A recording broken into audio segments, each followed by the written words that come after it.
Ang Alcatraz Ruins na nasa isang cliff na Nandito na tayo guys sa Kulasi Ruins dito sa Roa City. So hindi na, ang ganda ng paligid dito, oh. Grabe. Hindi natin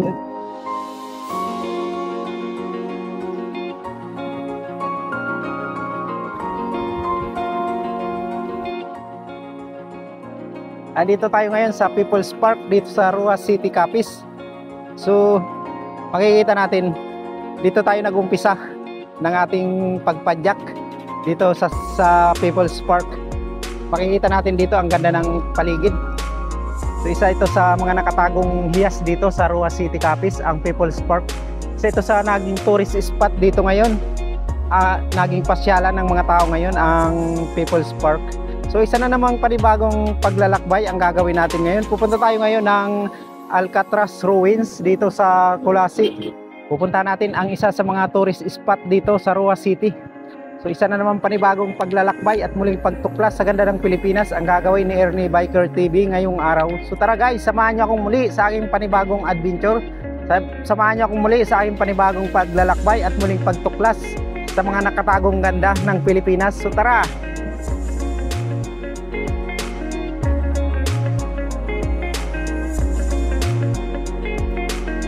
Dito tayo sa People's Park sa Roa City, Capiz. Ang ganda ng mga kalsada dito guys sa Roa City. So ito sa mga mapapansin natin dito sa Roa City, ang mga magagandang kalsada. So andito tayo sa Roa City.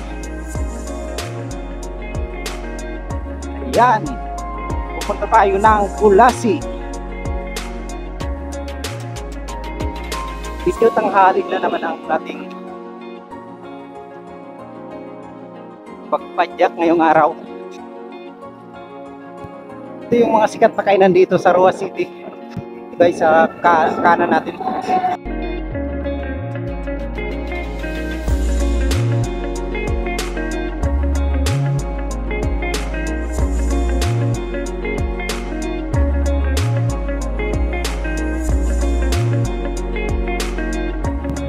Ito naman yung San Antonio Resorts. Wow! Ito guys yung sikat na resorts dito sa Roa City, San Antonio Resort.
sa western end ng Baybay Beach, makikita ang Alcatraz Ruins na nasa isang cliff na overlooking sa coast area at sa dagat. Makikita dito ang matataas na konkretong pader na parte ng hindi natapos na resorts. Ang resorts na dapat itatayo dito ay pagmamay-ari ng Bermejo family, pero unfortunately hindi natuloy ang construction nito. Ang lugar na ito ay may mga pagkakahawig sa Alcatraz na isang infamous prison sa baybayin ng San Francisco, United States. Inihahalin tulad din ito sa Three Colossal Walls sa Attack on Titans. Ang pader na ito ay perfect background para sa mga photoshoots, habang ang parting ibabaw naman ay magandang viewing spot.